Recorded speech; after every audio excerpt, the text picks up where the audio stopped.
Okay, welcome back to Digital Color Theory for Week 10. Lauren Meese here. Hope you had a good week. In this week's class, we're going to talk about color correction for show openings, color correction for digital compositing, and digital compositing and multi-layered color correction.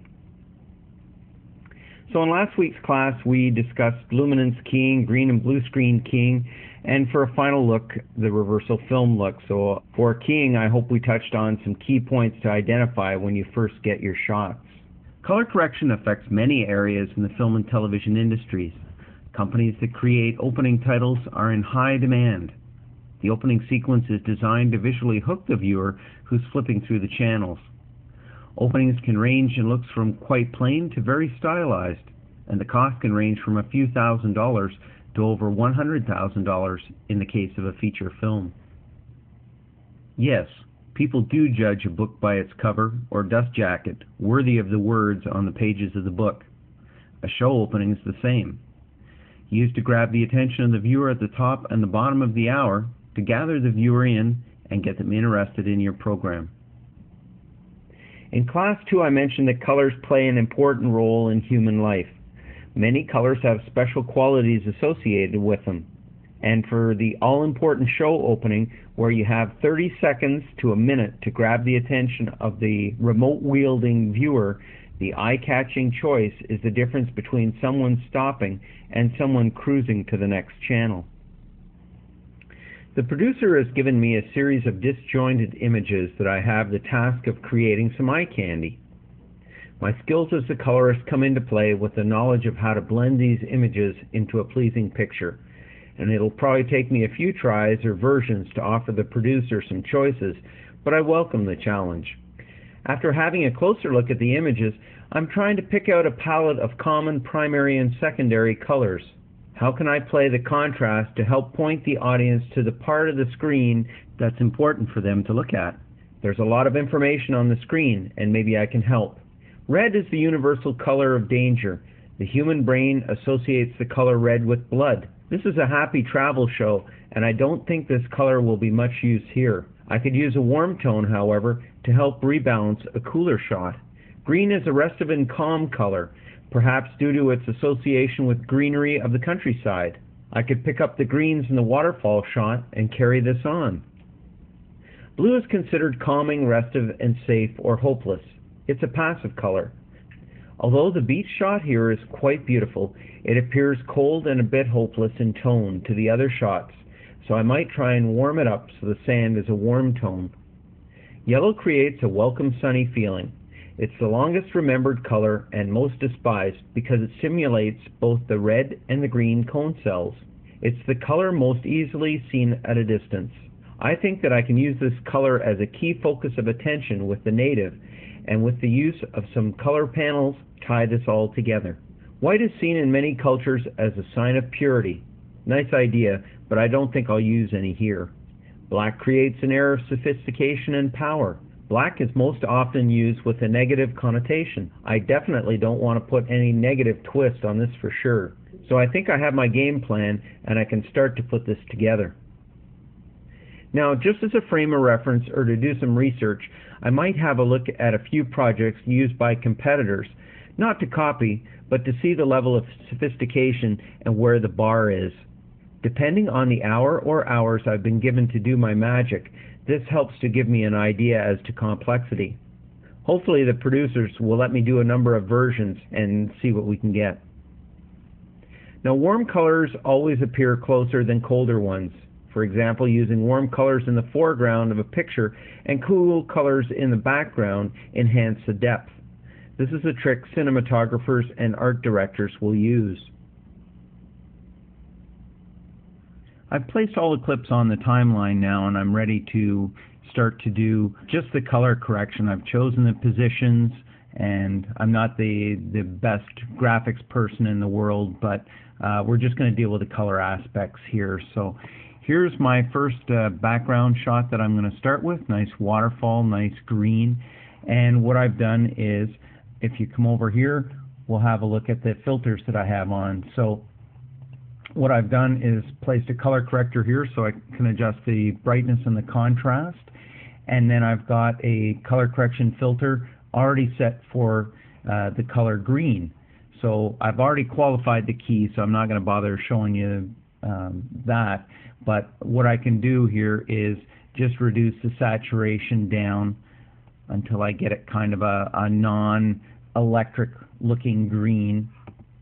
And because this is a background layer, it's the very back of the shot, what I'm going to do is add a little bit of a Gaussian blur with maybe, I don't know, we can try 2 and we'll see how that goes from there.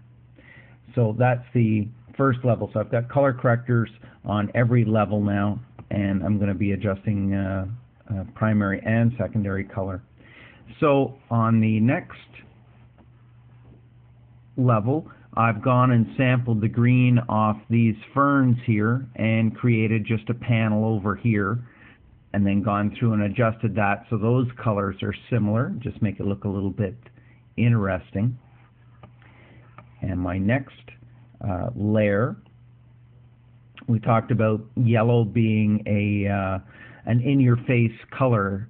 I've selected the native person here, primary and secondary color in there, and what I can do is I've just qualified the yellow, so I can bring the saturation of the yellow up and down. Or with this color corrector, if I invert my selection, I can hold the yellow where it is and bring everything else down, so it's less distracting. So your eye is pointed right at the center of the screen. You've got the bright yellow color on the center of the screen, and then you're off. Next level I have is gentleman on the right hand side.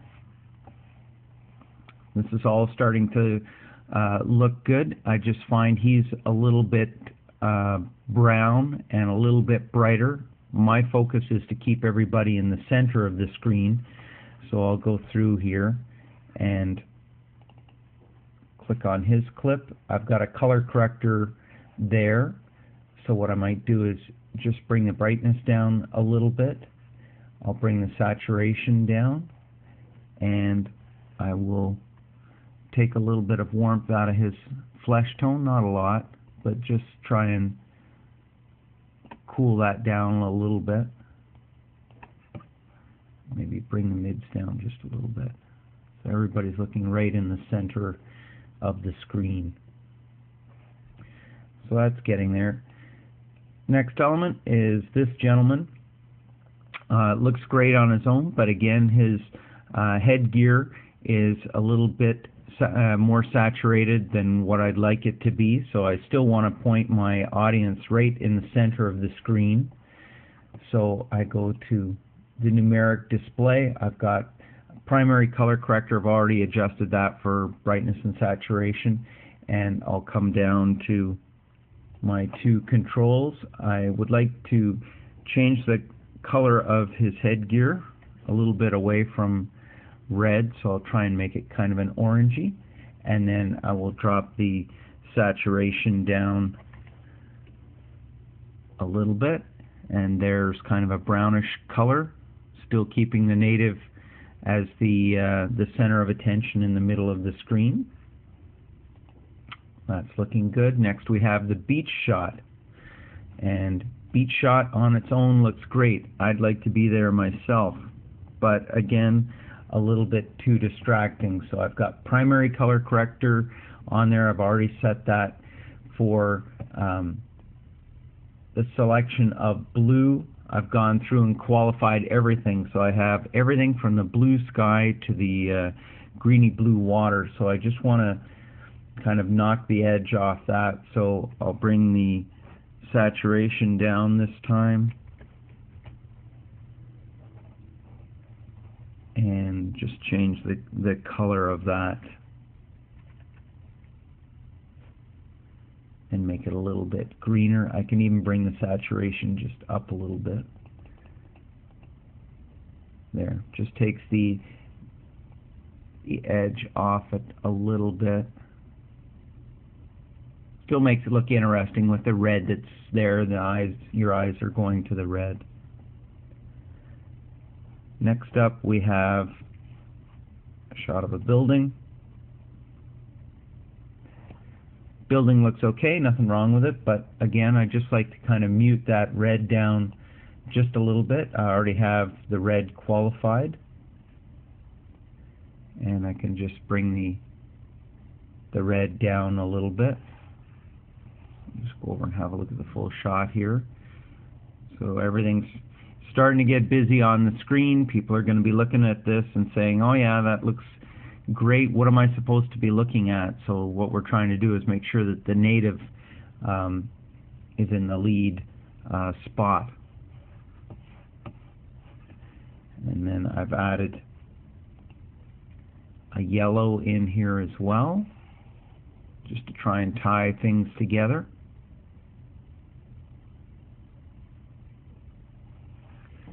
And then the final bit of information will be the titles. And there's the titles. So there you have the whole screen put together. What I can say is there's a drop shadow on the graphics, people's places and things. You can see the sun's coming in from the left and causing the shadow on the right.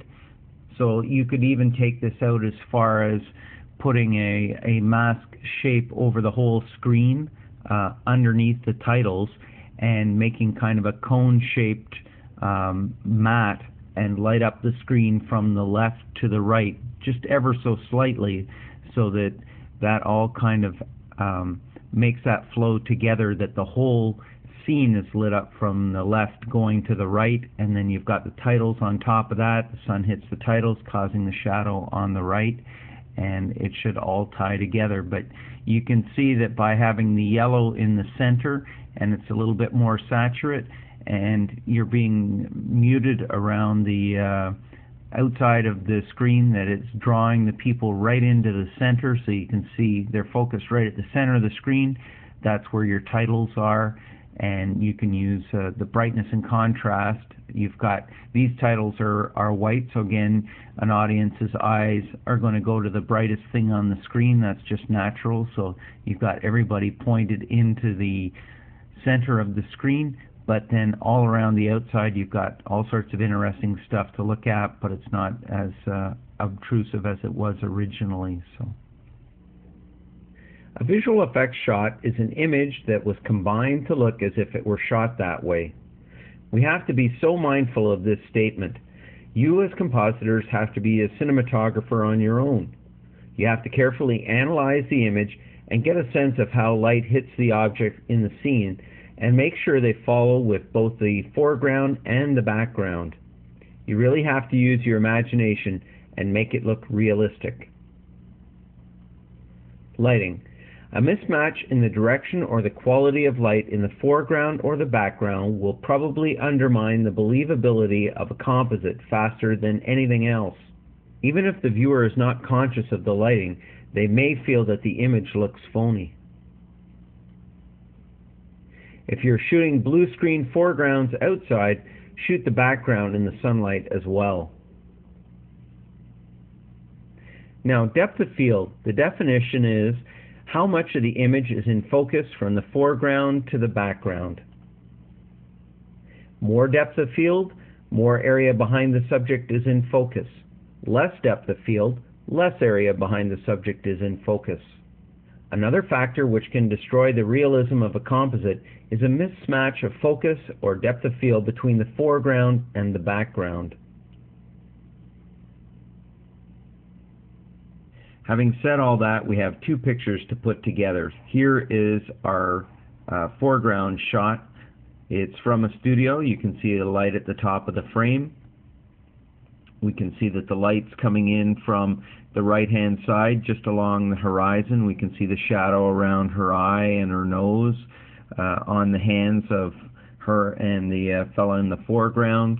We can see she's got a nice backlight, and the screen doesn't look too bad, looks fairly evenly lit, a few little dark spots from my eyes. So that's that shot. So let's have a look technically at what we're dealing with. If you have a look at the parade scope, we can see in the RGB parade we've got good amount of gain in the blue channel and not too much in the green and red channels. So you can see that's an ultimate type paint. The overall brightness of the scene probably could come up just a little bit more. You can see that on the waveform monitor, and you can see we've got kind of a parabola going with the lighting, so it needs to be evened out a little bit. I know we'll have some problems keying a difference of, you know, whatever that is, 10% from left to right. And if you have a look at the vector scope, we can see the colors a little off blue, so just some technical things to note. Going down to our background plate, let's have a look at that. Okay, we've got a beautiful daytime shot. This is the picture that they've chosen. It's a pretty vibrant looking color here. We've got blue sky and green yellow in the foreground, some nice brown happening in the midground. Let's have a look at the scopes here, and we are pretty bright on this, that our pixels are right up at 100, so we're losing some definition up in the sky, so our shot is just a little bit overexposed from where we need it to be. Okay, let's try putting these two shots together. Alright, here's our shot, so I'll add the chroma keyer in there, and we can see what we're dealing with, the two shots, one on top of each other. Now, as I mentioned before, and you know this better than I do about setting up a key, so I'm not going to delve too much into that. I'll just mention that I'll put a spill suppressor on to just a very narrow blue color corrector to get rid of that blue fill light. If you're in a blue screen studio and you light the subject up and you're lighting the wall up and you don't have enough separation from the foreground actress to the background, you're going to get that blue light spilling around, and that's what the spill suppressor does. So we'll add that in, and we get the normal flesh tone back. You start to look at this scene now, and you can see that they're two disjointed pictures. How do you get these to look as if they were shot at the same time? Well, you can make some common observations here that maybe the best thing to do is start with the background. So let's go down to the background layer. These are the filters that I'm going to add to the background. I'll talk about these as we go along. First thing is probably do a primary color balance on this. And my first reason for doing this are a couple of photographic principles or optical principles. The further an object is away from you, the more dust particles are going to be in between you and the object you're looking at. So if you're trying to say this shot is a distance, I'm going to flatten the contrast out. This is how you tell when you're looking at a mountain range. You can see you have a number of different mountain ranges at different distances, and the way you tell which one is the furthest away is by the amount of dust or the amount of contrast in between you and that mountain range. Also, we're going to reduce the saturation on this. The further an object is away from you, the less contrast and less saturation you're going to have. So I've lowered the saturation. Also, to make this believable, I think I have to kind of do something with the sky, just bring the saturation down just a little bit, just to take the edge off it, because the focus of attention is the skydiver, not the beautiful blue background. And then I'll play around with the yellows in the grass to try and reduce those, or the greens, sorry, and a little bit on the yellow just to kind of knock that back. And because this is a background layer that I'm working on, I'm going to play with depth of field, so I might even add just a little bit of defocus or blur to that, again to point the audience looking at the foreground. So that's one clip, and we've got 1, 2, 3, 4, 5 filters on there, and we've talked about the principles of getting the background plate right. Okay, so that's what we're dealing with there. Okay, so for next layer, the foreground layer, here we're dealing with a shot that is obviously shot indoors. There's a lot of contrast in this girl, so First thing we have to do is a primary balance on this layer and try and flatten the contrast out, because if you were looking at this out in the real world, you would not have the heavy blacks that you see on the original clip of this. So what I've tried to do here is flatten the contrast out, give you more grayscale, and reduce the saturation a little bit, because you don't want a warm studio look. What we started off with was a shot that was shot under 3200 degree tungsten light in the studio. So as I mentioned before, if it's possible, if you're going to have a shot like this, you go and shoot this element outside, and then you've got, you know, your exterior background plate, which is outside, so you have a better match of the two. The lighting looks similar. That's what I've done on this shot, is to try and bring the blacks up a little bit and try and flatten that contrast out so it's getting to look more realistic. So again, these are observations that I'm making on this particular setup, but I mean, you'll have to sit down and do that with every shot that you're working on, and ask, you know, you get the two elements together, you key them up, and you know, you're not seeing any tearing on that. You're doing your magic. You want to know how to make it look realistic, you have to talk it out. Use the principles that you know, and just go through and use your best judgment. What looks realistic? In this case, let me just slide over here again. In this case, you know, understanding the depth cues with dust particles, so that you have a more desaturated background, and you're adding a little bit of blur or defocus. And then on the actress here is getting the key straight, and you know, you're better at that than I am, but understanding that you have to have less contrast. Like, I would even have less contrast, because you can see on all her belt buckles and harness and stuff like that, these are just great big black blobs. You wouldn't see that out in nature. There would be way more grayscale in that image. And again, you want to knock down the orange studio lighting, because you know, you would be a light beige outside, not so saturated in that. And then you could tie the whole thing together. Is you have to figure out where the sun is coming from, and if you look down at the trees, it's kind of hard to tell. You look at the base of the trees, the trunk of the trees, and the shadow that they're putting out. It's a little hard to say which direction the sun's coming from, but you might want to put a matte shape over the whole thing and just add, you know, a little bit of brightness, slash maybe from the left to the right as a rectangle, as a gradient rectangle, so you can see the light coming in from the right hand side going to the left, and do that on both background and foreground plates, and that would help to make it look more realistic.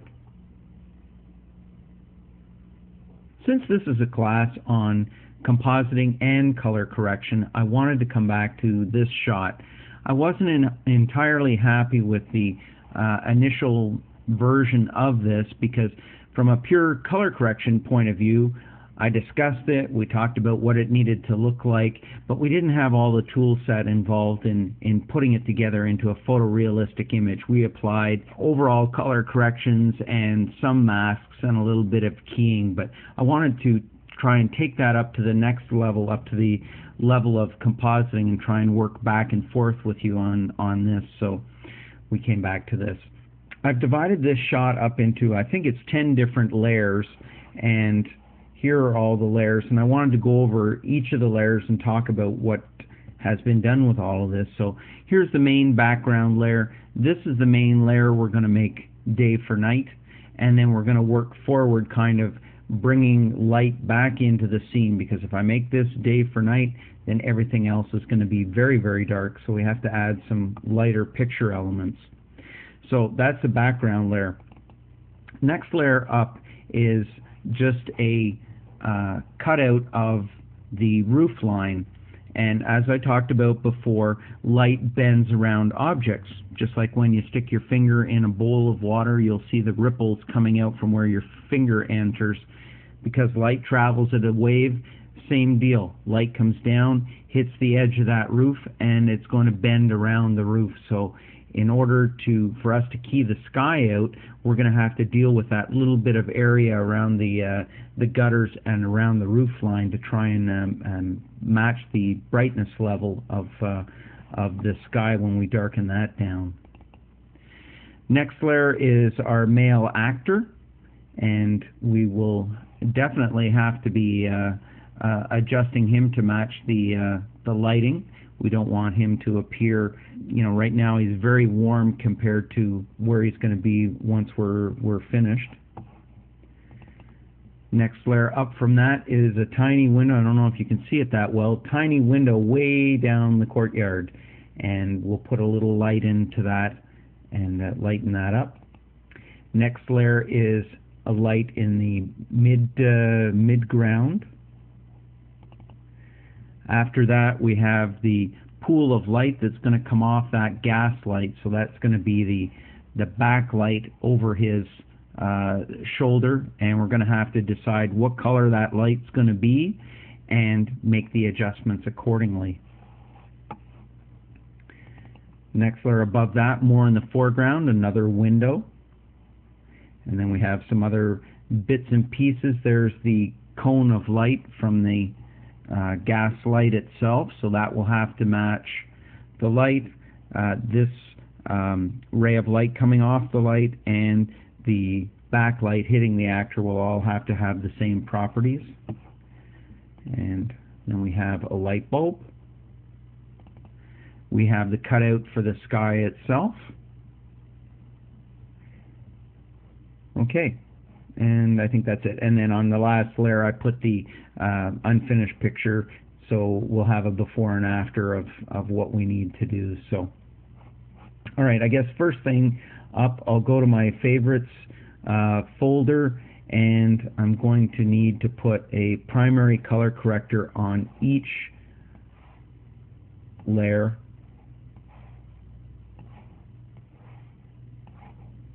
Because I'm going to be color correcting every layer.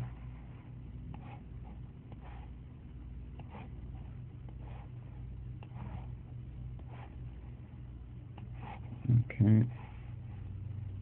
I hope that's all of them. Okay, so the first thing I'm going to do is I have my scopes turned on, and I can see the balance isn't very good. The blacks are quite green in the image. So first thing I'm going to do is adjust the blacks. Now I know I told you I set the black points first, but unfortunately if the black points aren't all balanced together, then when you bring the black points down you'll be clipping some channels and not others. So there we're balanced. Next thing I'm going to do is introduce some contrast. And start to bring that down. I'm going to again make sure I'm not clipping any of the blacks, so I'll leave that up a little high. And as far as whites, I might leave that right there for the moment. Now, my midtones here are quite magenta, so I'm going to try and balance those out a little bit more. And what I want to do is remove the red. That red wall is going to be a problem. So I'm going to try and cool this shot off and remove the saturation out of it and cool it off even more, maybe like that. Readjust my blacks a little bit more and get some nice blacks out of there. And again, I'm fighting the warmth. I've got to take the warmth out of that shot. I don't necessarily want to make it blue, but on this system I've got to reduce the red. Alright, that's starting to get there. Now, next level up, there's the roof line. So I've got to do something with that. So I'm going to bring the brightness down on that, and that's just a mask, just right over where the light bends around the edge of the gutters. So I'm going to bring that down Take a little saturation out of that. That's starting to match. Next layer, our gentleman.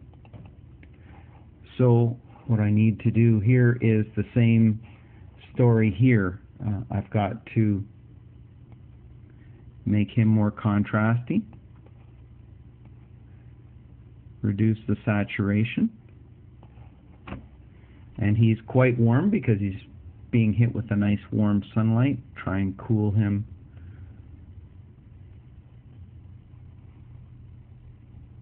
Cool him off. And now I have control of just the actor, so it's like if I want to make him a little brighter or a little darker, he'll separate from the background. Next layer up is a window right in the very background. So what I can do here is right back there, so I've got that. I'll play around with that right at the end when we get everything set up here.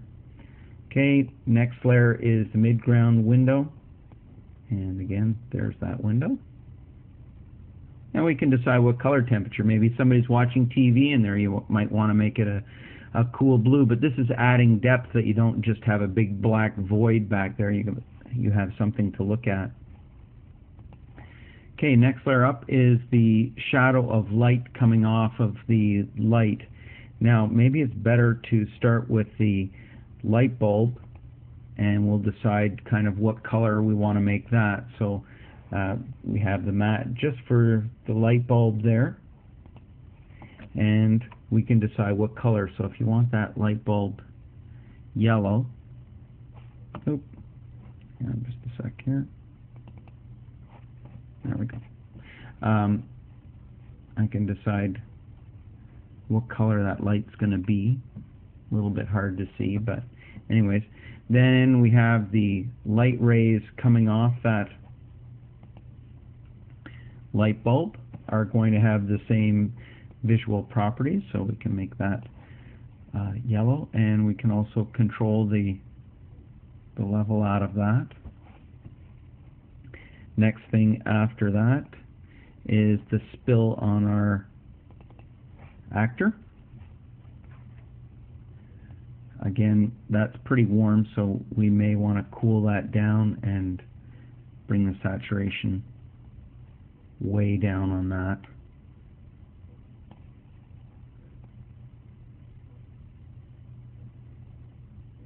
We can bring the contrast down so we just have a little bit there. And then I think we have another window. Another window in the foreground. That has a color corrector on it, and we can decide that in a minute. And then I guess the last thing is the sky. And there's just our sky. So we can come back in here and select our color corrector, and the moon's a little bright, so we might want to bring that down a little bit. Definitely desat, and maybe even bring the contrast down. Now this is 10 layers. You can keep going with this forever. I guess, you know, the big thing here is something has to be done with this wall, and you know, another shape put around that, but maybe that's another day, or if you have your spare time, you can mat that out. And so we'll see the before and after. So it's getting there. We've added little bits and pieces, and it's starting to take shape, but just remember there's probably still too much chroma in all of this, so you could go back through and probably knock that down maybe 10% and start to tweak it up. But you can see we've got color correctors on each layer, so we've really kind of decomposed this shot. And again, I guess it just takes an idea of how much time your producer has given you to do this shot, and your imagination of how to get this done and how fast you're able to move through the tools. I mean, I was able to put color correctors on each of these pieces. Now I can go through independently, and if I want to tweak up one certain element, I know which layer it's on. The color corrector's already there. I mean, if I want to go back and, you know, make the initial background that much darker and a little bit less saturation, that kind of helps, and kind of on and on from there. So, okay, picks this week for DVDs. I've got Martin Scorsese's The Aviator on disc 2. There's the visual effects of The Aviator, and then you can have a look at aviatorvfx.com, and they go over a step-by-step detailed list of how they created all the effects and did some color correction in that film. Really good-looking website. Okay, next week's class, the visual properties of film and video as they pertain to color correction. So have a nice week, and we will see you for Class 11 next time. Take care.